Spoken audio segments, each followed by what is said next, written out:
Iba por la calle cuando oí la noticia por la radio y lloré.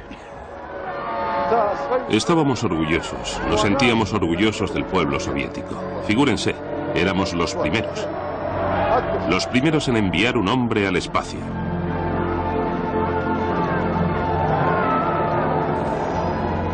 El 12 de abril de 1961, Yuri Gagarin fue el primer ser humano en aventurarse fuera de la atmósfera terrestre a bordo de un cohete.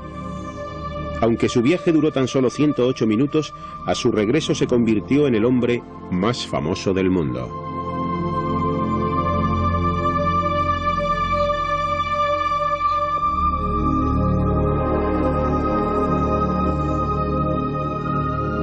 Был первым полетом в Советском Союзе, и, собственно, это был первый полет с человеком на борту космического корабля в истории всего человечества.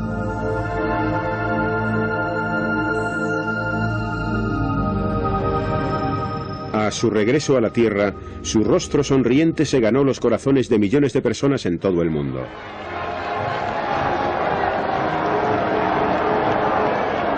Junto con su mentor Nikita Khrushchev, Gagarin simbolizaba un nuevo comienzo para la Unión Soviética. Una nación más libre, más feliz y más en paz consigo misma y con el resto del mundo. Sin embargo, menos de 7 años después, Gagarin fallecería en un accidente aéreo a la edad de 34 años. Los detalles de su muerte siguen constituyendo un misterio.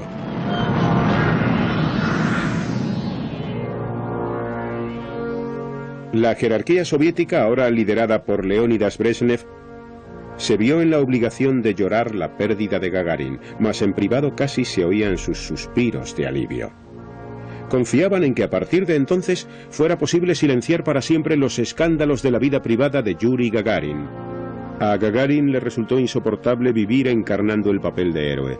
Bajo la leyenda oficial se escondía un Gagarin reprimido por las limitaciones del propio sistema que lo había creado. Un hombre acerca del cual el mundo lo desconocía absolutamente todo. Yuri Gagarin, el hombre del espacio.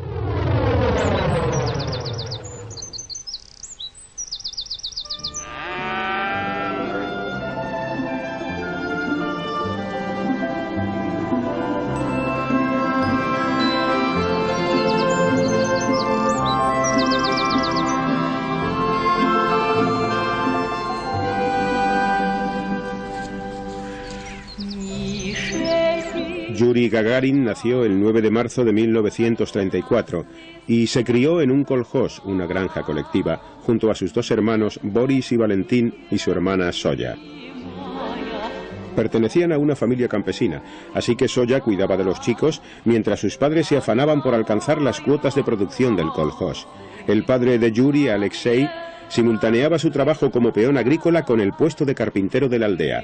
Su madre Ana ordeñaba las vacas por las mañanas y labraba los campos durante el resto de la jornada. Este soy yo. Este es Yuri. Este es Boris. Y esta es Zoya. Ella aún vive.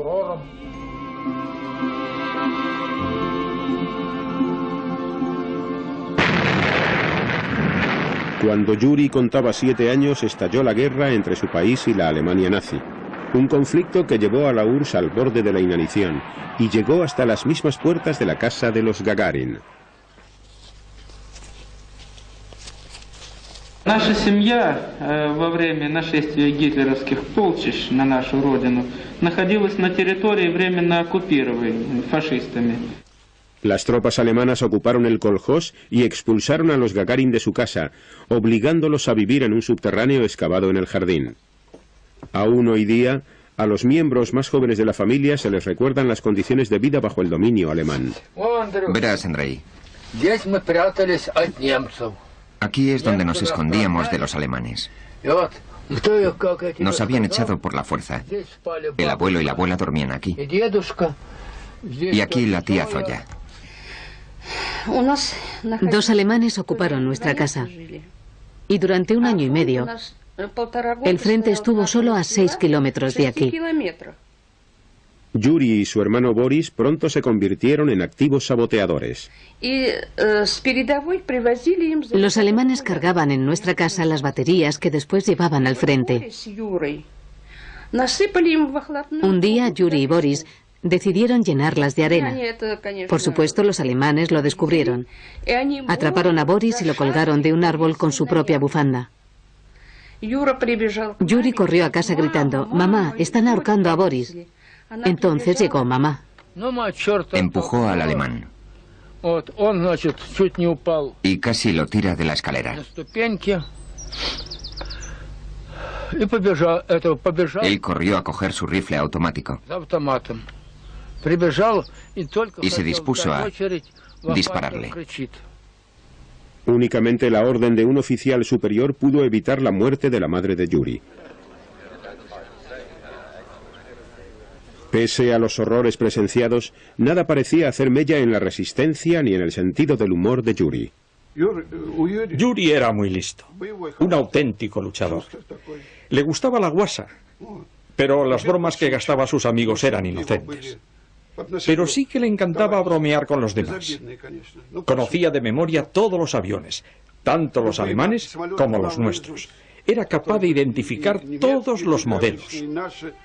Así comenzó una fascinación por los aviones que lo acompañaría siempre. A los 16 años se trasladó a una escuela profesional a orillas del Volga. No obstante, como escribió un amigo, lo que realmente lo cautivaba eran las actividades de su tiempo libre. Decía que su sueño se estaba haciendo realidad. Siempre había soñado con volar, pero su sueño se estaba haciendo realidad. Lo habían admitido en un aeroclub. Durante 4 años, Gagarin solamente pilotó biplanos. Sin embargo, en 1956 ingresó en una academia militar de los Urales. Su meta era pilotar reactores y llegar a ser piloto de caza. Toda la nación vivía momentos de gran optimismo. Stalin había muerto en 1953 y el nuevo secretario general del Partido Comunista, Nikita Khrushchev, había iniciado un nuevo e inaudito periodo de apertura que los ciudadanos soviéticos acabarían bautizando con el nombre de Otopel, los primeros indicios de la primavera. Fue una época de esperanza. Jamás he presenciado un periodo de mayor ilusión que el mandato de Khrushchev. Dentro de poco iniciaremos una nueva vida, una vida mejor. Sin embargo, una vida mejor para la nación tan solo era un aspecto de la reforma. Los soviéticos también anhelaban dar la campanada en la escena internacional, pero cuando la URSS hizo pública su intención de enviar un satélite al espacio, nadie lo creyó posible, en especial Estados Unidos.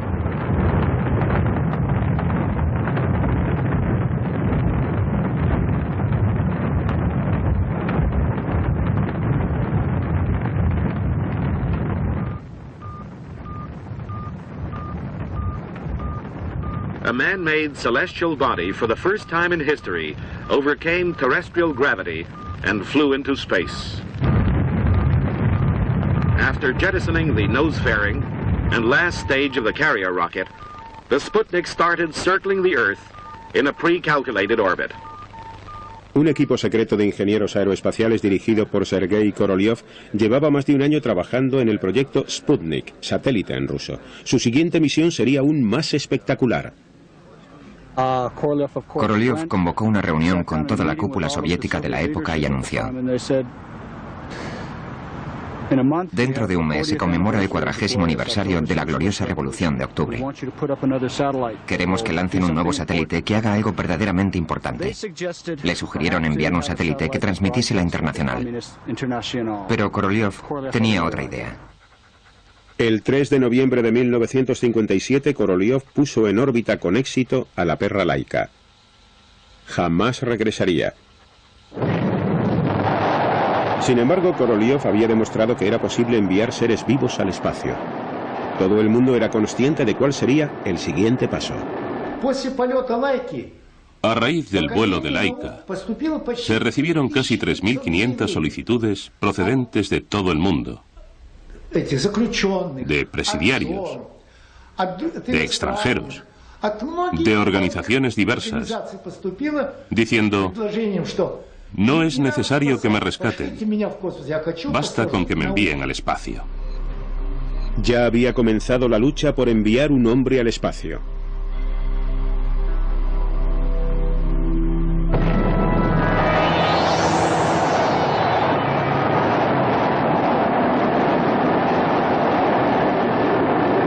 Entretanto, Gagarin parecía haber logrado cuanto deseaba. Al fin había llegado a ser piloto de caza y estaba destinado en una base del Círculo Polar Ártico con la misión de defender la frontera occidental de la Unión Soviética.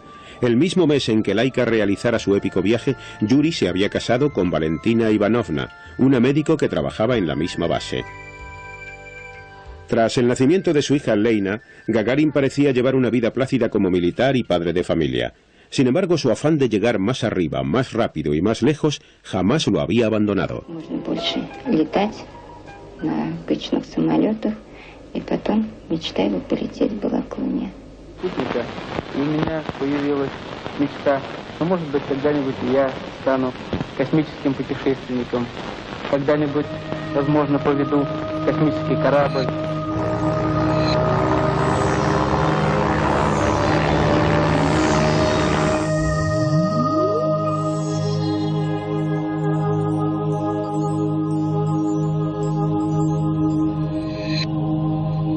En octubre de 1959, un misterioso grupo de agentes de reclutamiento llegó a la base ártica donde estaba destinado Gagarin. Le preguntaron si le gustaría pilotar algo absolutamente nuevo. Él supuso que se referían a helicópteros. No, le respondieron, se trata de naves espaciales. 6 meses después estaba adiestrando para ser cosmonauta.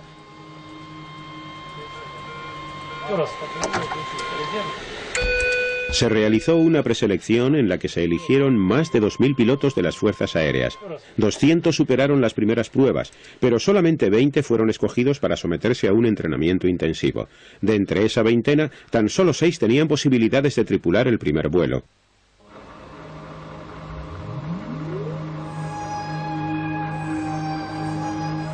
El 18 de junio de 1960, Gagarin y los restantes jóvenes pilotos contemplaron por vez primera el extraordinario ingenio que llevaría a uno de ellos al espacio.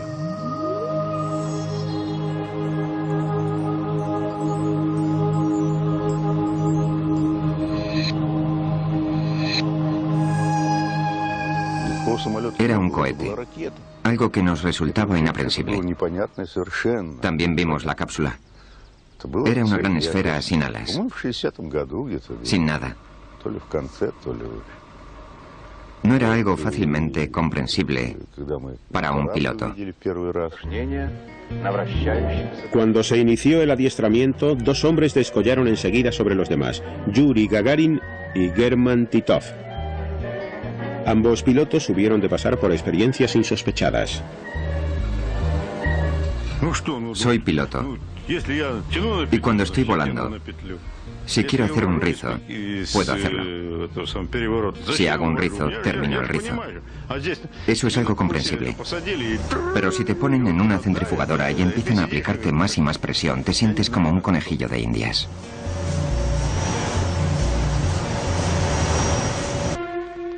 Hasta los últimos días previos al lanzamiento, Titov tenía todas las posibilidades de ser el elegido. El general Nikolai Kamanin era la mano derecha de Korolev y el director del Centro de Entrenamiento de Cosmonautas. Durante aquellos días cruciales llevaba un diario. El 5 de abril de 1961 escribió: Cada vez me preocupa más quién, Titov o Gagarin, será el elegido para llevar a cabo la misión. Ambos candidatos son excelentes. Sin embargo, en estos últimos días he escuchado cada vez más opiniones favorables a Titov. Asimismo, mi confianza en él se va acrecentando. No obstante, en la elección final tuvo más peso la procedencia del candidato que su capacidad. Titov estaba tan preparado como Gagarin. Sin embargo, finalmente, el factor determinante fue la extracción social de cada uno. Titov era hijo de un maestro y Gagarin de un campesino. Pensé, tiene que ser Gagarin. ¿Y por qué? Porque él se crió en el seno de una familia de clase trabajadora. Era hijo de un agricultor. Su madre era agricultora. Su padre un simple trabajador. Pero, ¿qué soy yo?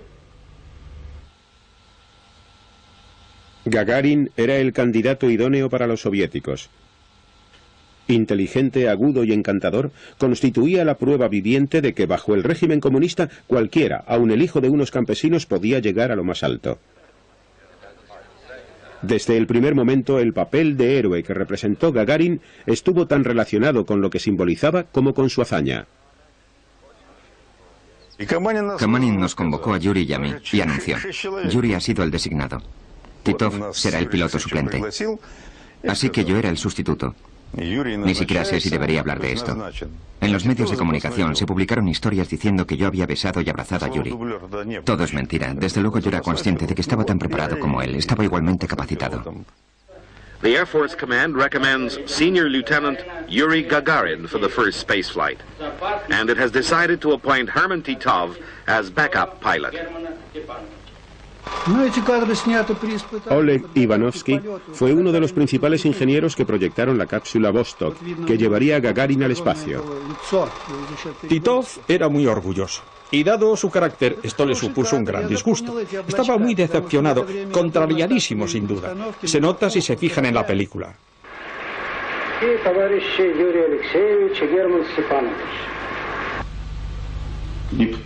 Yo quería ser el titular. Y el hecho es que designaron a Yuri. Ya han pasado muchos años. Eligieron correctamente, puesto que Yuri resultó ser un hombre muy querido por todos.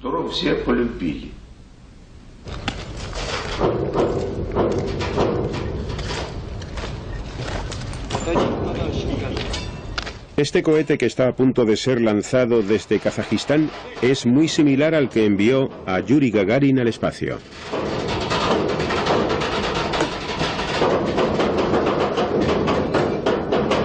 El 12 de abril de 1961, tras varios años de investigación aeroespacial y 11 meses de entrenamiento intensivo de los cosmonautas, todo estaba listo. Estaba a punto de llevarse a cabo el primer vuelo espacial tripulado.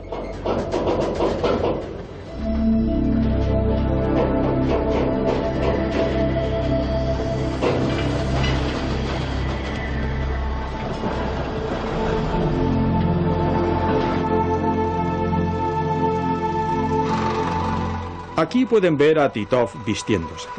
Yuri sonríe a la cámara. El autobús en que viajaron se hizo famoso. Este es Neilubov, dándole un caramelo o algo así. German va sentado detrás.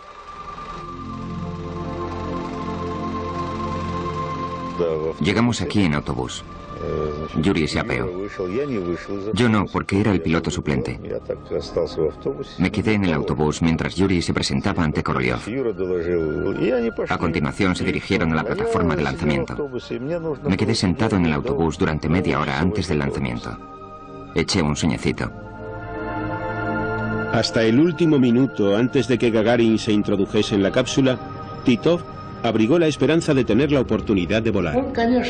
Él, por supuesto, esperaba que cuando Gagarin fuese a entrar en la nave, apareciese un agujero en su traje espacial o algo así.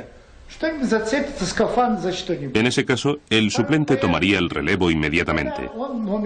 Pero cuando Gagarin se acomodó en la cápsula y me informó de que todo iba bien, ordené a Titov que se quitase el traje espacial. Me respondió con brusquedad, con tono airado. Y eso fue todo. Después, ya no dejó traslucir más emociones. La nave espacial de Gagarin era completamente automática. Nadie podía saber qué ocurriría una vez que se hallase en el espacio.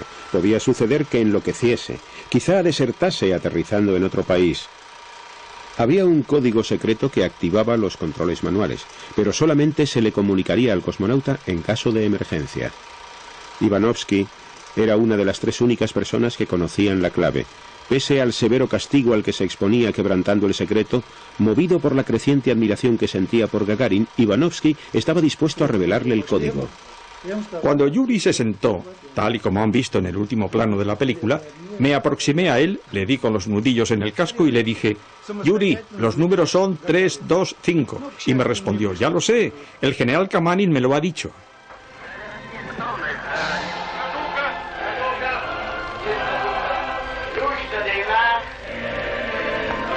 Por fin todo estaba listo. Korolev ordenó el lanzamiento. 9 часов 7 минут по московскому времени я услышал свист и все нарастающий гул. Почувствовал, как гигантский космический корабль задрожал всем своим корпусом.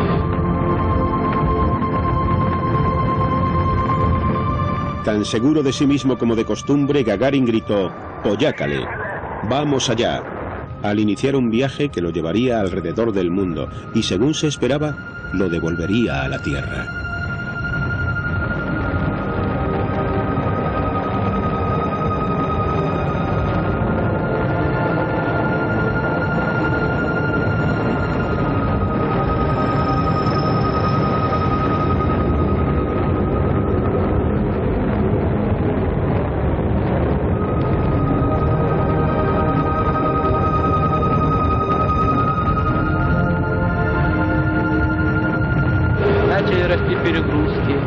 Почувствовал, как непреоборимая сила тяжести все больше и больше вдавливает меня в кресло.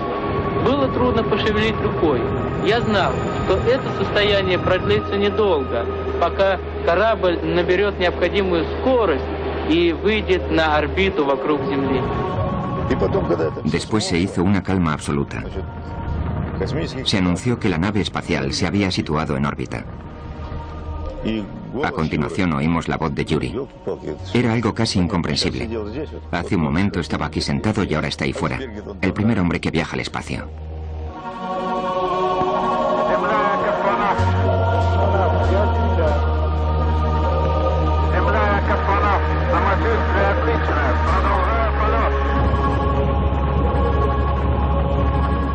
Y cuando se abrieron las portillas, dijo: «Qué hermoso es el mundo. Qué bello. Qué maravilla. Es asombroso». Se había estimado que las posibilidades de que Gagarin sobreviviese al lanzamiento eran del 50%. Ahora que el Vostok había iniciado una suave órbita, la Unión Soviética se dispuso a comunicar su hazaña al mundo.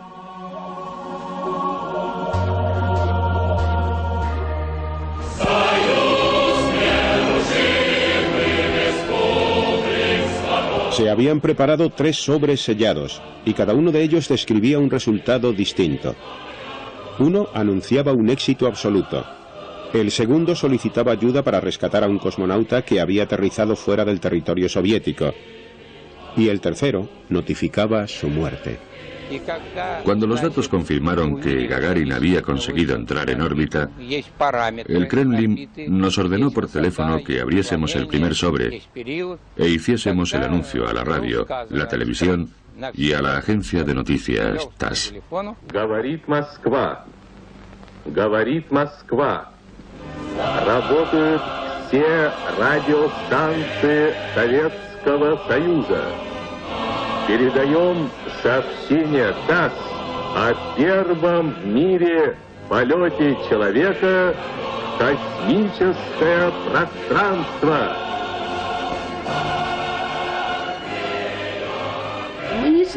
Ni siquiera sabíamos que iba a volar al espacio. Y eso que nuestra madre había estado con él tan solo un mes antes, cuando nació su segunda hija. Le dijo que tenía que salir de viaje por asuntos laborales. Ella le preguntó: ¿te vas muy lejos? Y él respondió: sí, muy lejos. La familia de Gagarin se enteró de la exitosa salida al espacio de su Yuri como cualquier otro ciudadano soviético, sentados en torno a la radio.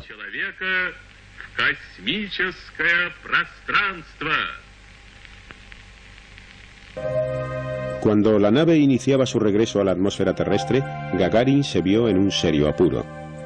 Su cápsula no se separó debidamente del propulsor. Giraba fuera de control. Empezó a vibrar. Y la presión que soportaba era tan fuerte que parecía empujarlo en todas direcciones. Me dijo que esto había ejercido una terrible presión sobre él. Desorientado, Gagarin no pudo seguir las instrucciones que recibía del control terrestre. Se le ordenó que no eyectase demasiado pronto, pero lo hizo, y desde una altura indeterminada.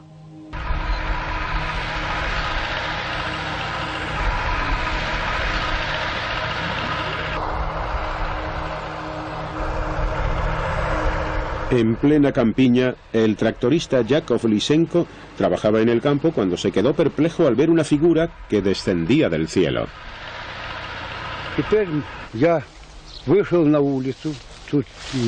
Oí una explosión procedente de arriba. Después vi algo en los cielos. Pensé, un piloto de avión. Descendió más y más hasta aterrizar cerca de nuestra aldea.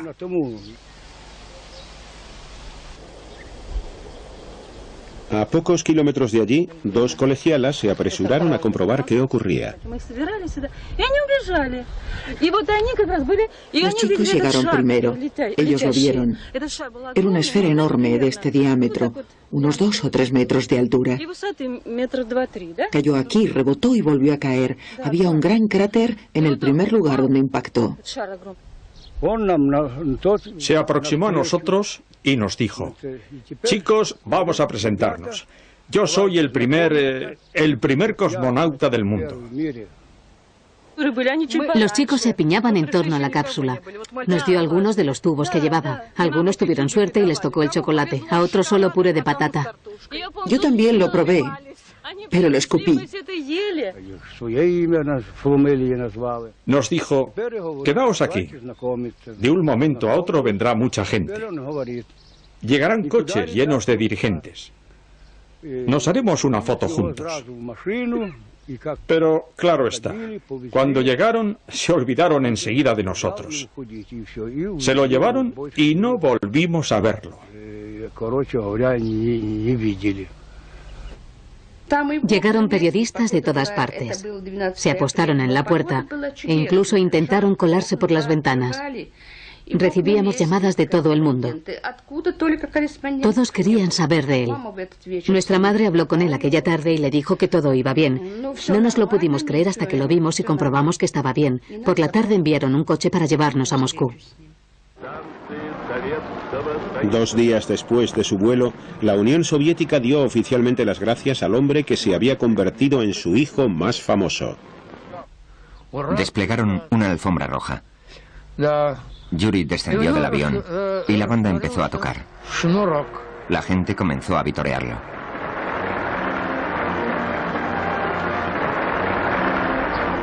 Cuando venía caminando por la alfombra roja en dirección a nosotros, vi que llevaba algo arrastrando. Llevaba desatado el cordón de un zapato.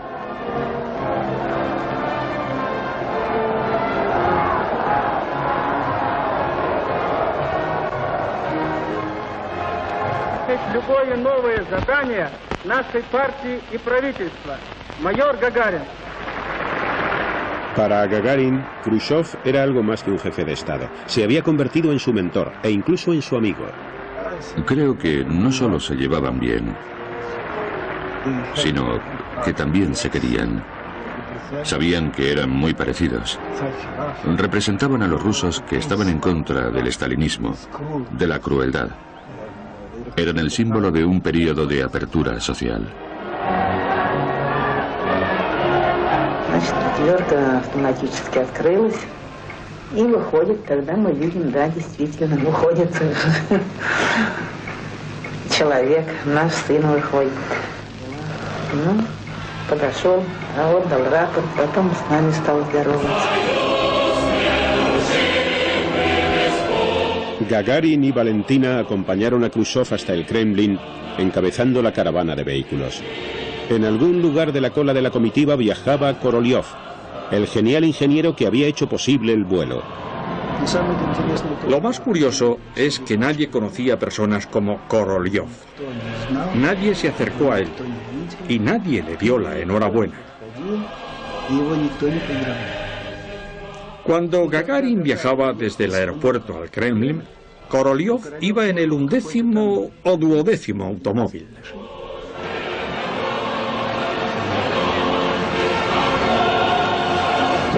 Vi un mar de gente. Más que un mar, una avalancha que desfiló durante 6 horas o más por la Plaza Roja. Yuri estaba en el Kremlin y resultaba increíble verlo codeándose con los miembros del gobierno. En aquel momento fui consciente de la importancia del evento. Yuri Gagarin se había convertido en un fenómeno dentro del sistema soviético. Según la ideología imperante, nadie podía ser más importante que la colectividad. La gente contemplaba a un héroe y se veía a sí misma reflejada. Sin embargo, este chico campesino era algo más que un símbolo. Era una persona de carne y hueso y, como reconocería Khrushchev, por consiguiente, una tremenda arma propagandística. Полет советского корабля «Восток-1» открыл не только новую веру в освоение космоса. Он явился вестником мира и доброжелательства народов нашей Родины, строящий коммунизм ко всем народам Земли.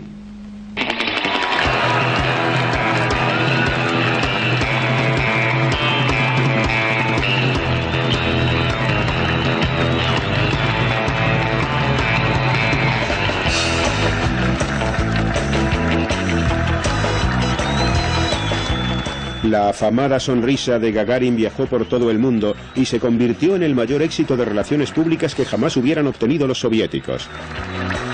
Desde la India hasta Japón, desde Egipto hasta México, desde Canadá hasta Cuba, desde Libia hasta Estados Unidos, por donde quiera que pasara se veía arropado por la multitud.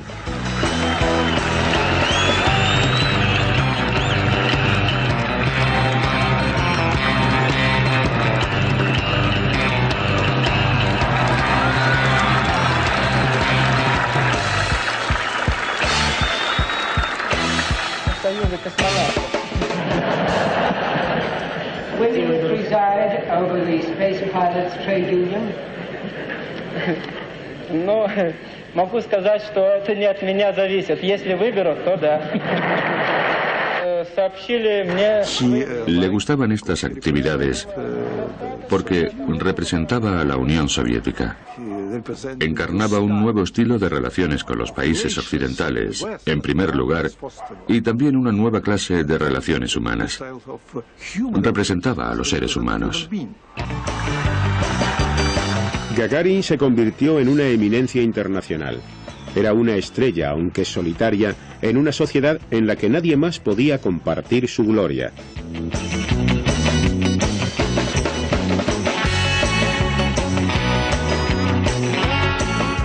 Los miembros de su familia fueron los primeros en sufrir las presiones de la fama. A Valentina Gagarina jamás le había gustado la notoriedad. Cada vez se mostraba más incómoda en su papel de esposa de un personaje tan famoso. Valentina era una mujer muy compleja. Protegía a Gagarin de cualquier clase de tentación propiciada por su nueva posición. No le gustaban los inacabables actos públicos a los que se veían obligados a asistir, ni los viajes al extranjero. Aunque Khrushchev le concedió la medalla de la Orden de Lenin, jamás llegó a lucirla.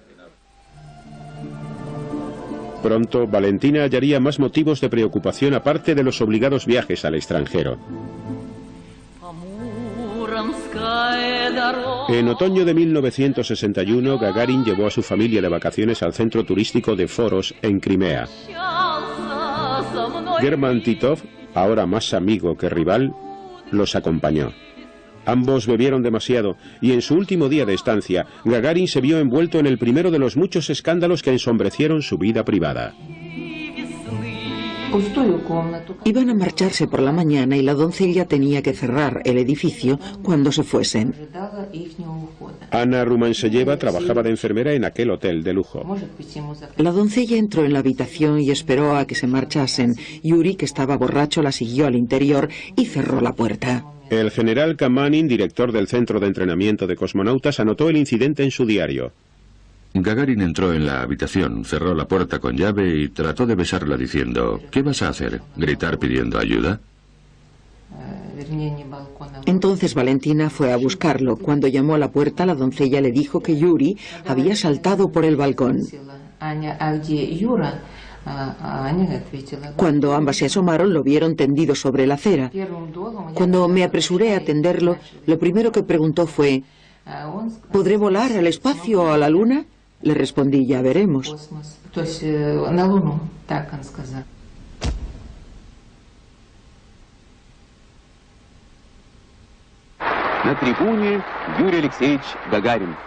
Una semana después, cuando Gagarin asistió al Congreso del Partido Comunista, aún presentaba lesiones claramente visibles en la cara.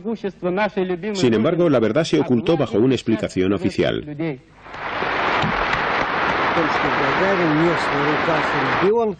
Recuerdo que los periódicos dijeron que Gagarin había tropezado mientras llevaba a su hija en brazos y que se había sacrificado evitando que la niña se hiciese daño. Sin embargo, cuando informaron al general Kamanin, Gagarin y Titov fueron más cándidos. Reconocieron haber abusado del alcohol y haber sido desconsiderados con las mujeres, entre otras faltas. Gagarin hizo un relato relativamente veraz sobre la forma en que se produjo las lesiones. Sin embargo, y posiblemente para que Valentina se quedase tranquila, sostuvo que no sabía que la chica se encontraba en la habitación desde la que saltó. Gagarin y Valentina ya tenían 2 hijas.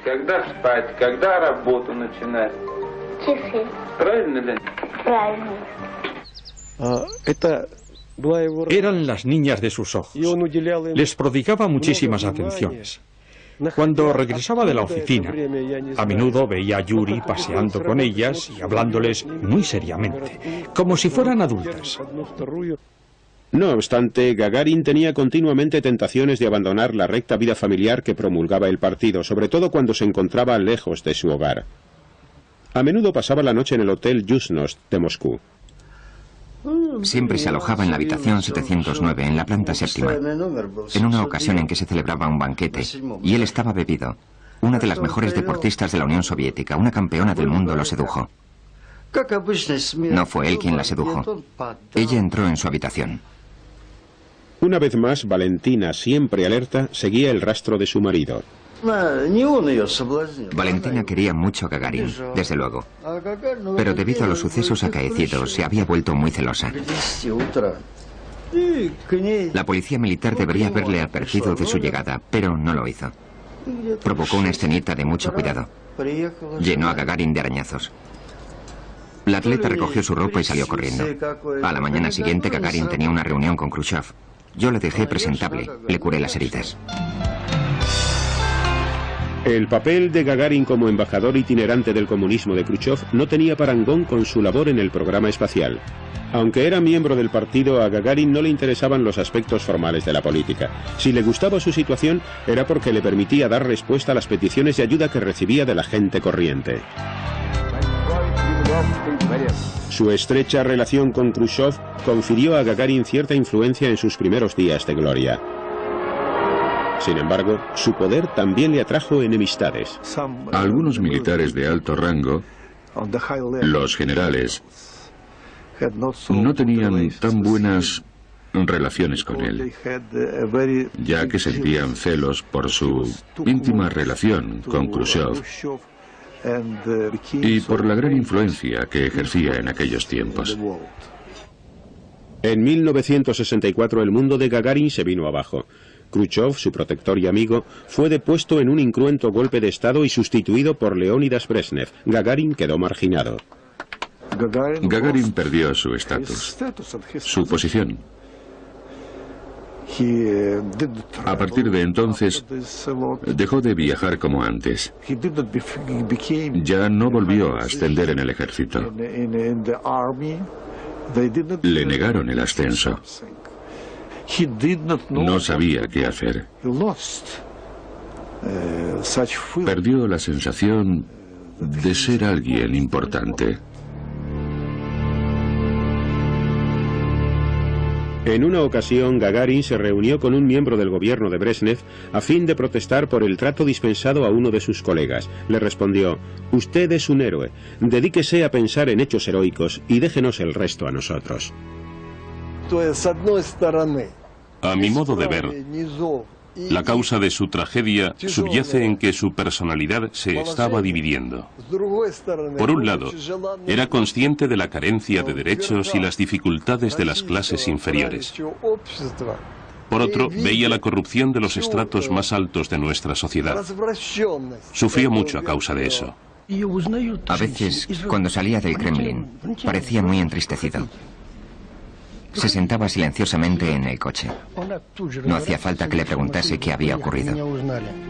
Puesto que no había en perspectiva ningún otro vuelo espacial, la estrella de Gagarin comenzó a declinar, tal y como consignara el general Kamanin en su diario. Su vida desordenada y reuniones interminables con el alcohol siempre presente iban transformándolo.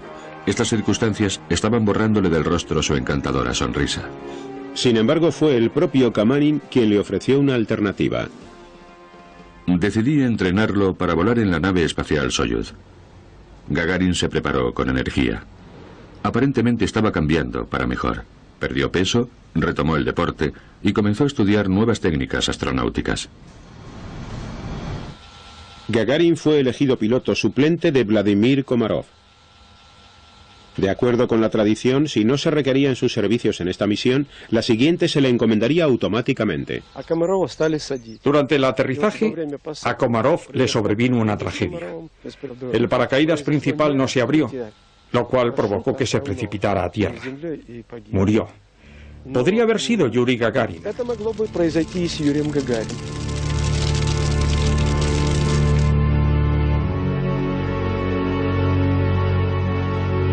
Komarov fue honrado con un gran funeral de Estado. Sin embargo, algunos de los políticos que acudieron a llorarlo en sus exequias tuvieron responsabilidades directas en su muerte. Los técnicos habían descubierto innumerables defectos en el cohete. Puesto que sus superiores se desentendieron, Gagarin hizo que los técnicos elaborasen una lista con los problemas y se la envió a Brezhnev siguiendo los cauces del KGB. La carta desapareció. La mujer de Komarov le dijo: no vayas. Y él respondió: debo hacerlo. No puedo rehusar. De lo contrario, Yuri Gagarin, el primer cosmonauta, tendrá que ir y morirá.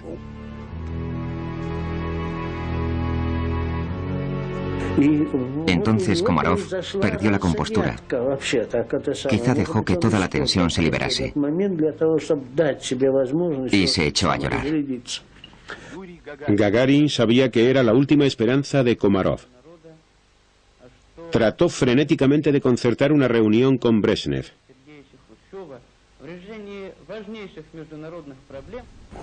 Le advertí a Yuri que si iba a hablar con Brezhnev, antes tenía que contármelo a mí. Debía tener mucho cuidado con lo que dijera. Cuando se le denegó la cita, Gagarin puso en marcha un último y desesperado intento de salvar a su amigo.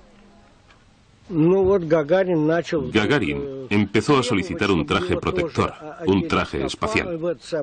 Ya estaba claro que sería Komarov quien volase, y tan solo faltaban 3 o 4 horas. Pero de repente saltó y empezó a pedir repetidamente el traje.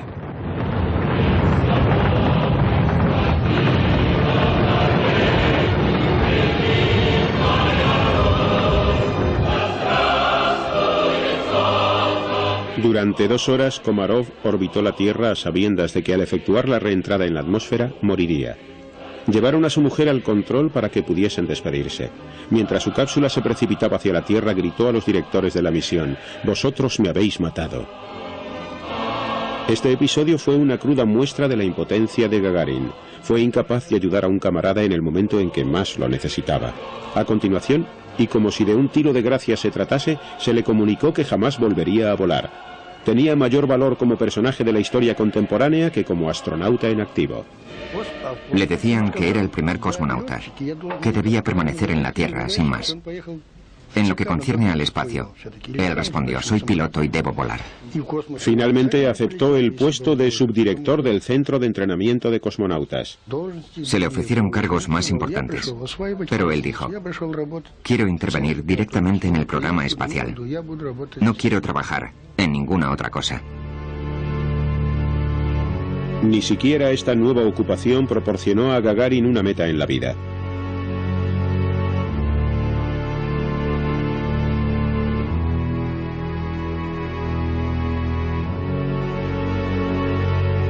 Por primera vez en su vida, empezó a perder el respeto y la simpatía de quienes lo rodeaban.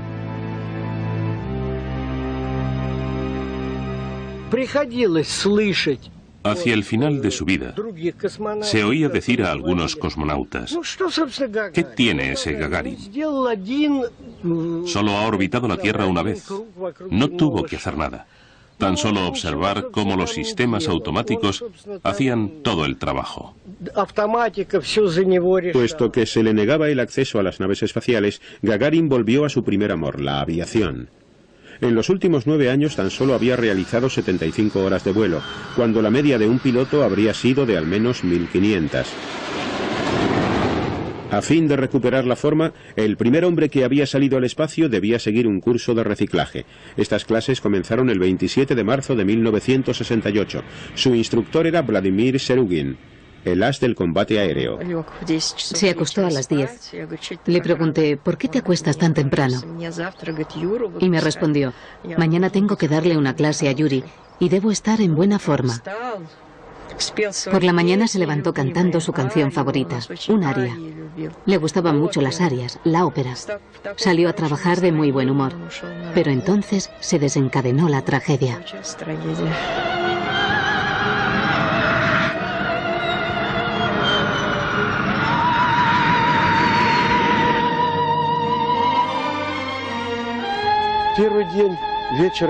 El primer día por la tarde hallamos indicios de Vladimir Serugin. Unos fragmentos de su chaqueta, unos trozos de tela. Al día siguiente, cuando ahondamos en el cráter, encontramos trozos de la chaqueta de cuero de Yuri Gagarin.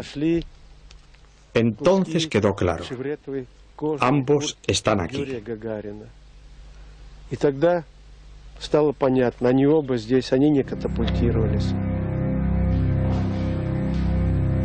Durante 30 años, los fragmentos del avión de Gagarin permanecieron en bidones sellados, custodiados en el interior de una cámara acorazada en unas instalaciones militares de las afueras de Moscú.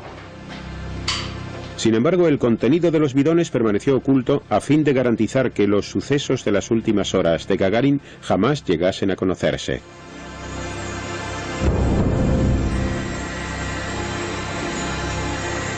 Aún hoy, ni el controlador aéreo que siguió el último vuelo de Gagarin está seguro de la hora de su muerte. No entiendo qué le pudo ocurrir a este avión. La investigación concluyó que se había estrellado a los 31 minutos del despegue. Yo no me lo creo, porque establecí contacto con él 10 minutos después de esa hora. ¿Qué sucedió entonces? Alexei Leonov está seguro de conocer la verdad. Había otro avión en la zona. Se trataba de un Su-11, un caza supersónico que debía volar a mucha mayor altitud, a 10.000 metros. Este avión provocó la situación que los hizo entrar en barrena. La investigación del KGB no dejaba lugar a dudas. Las pruebas eran muy claras. No hubo conspiración, ni una acción hostil, ni un sabotaje deliberado, ni siquiera procedente del extranjero.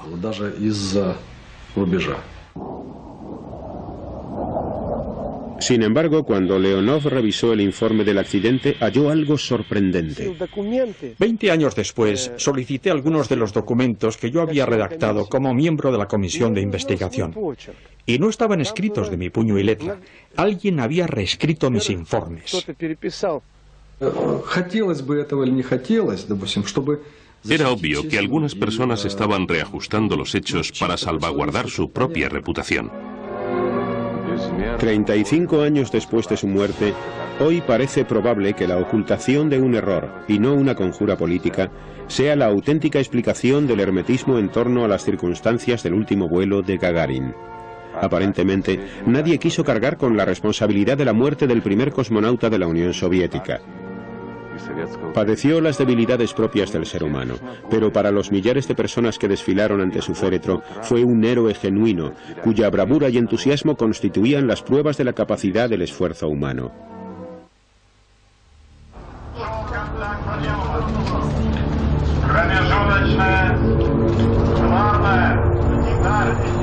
Хорошо, как 80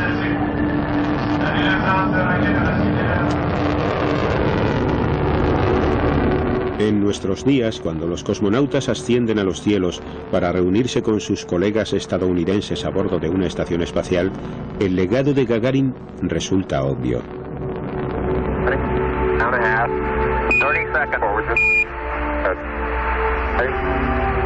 Neil Armstrong dijo: fue Yuri Gagarin quien nos impulsó a todos a seguir el camino de las estrellas.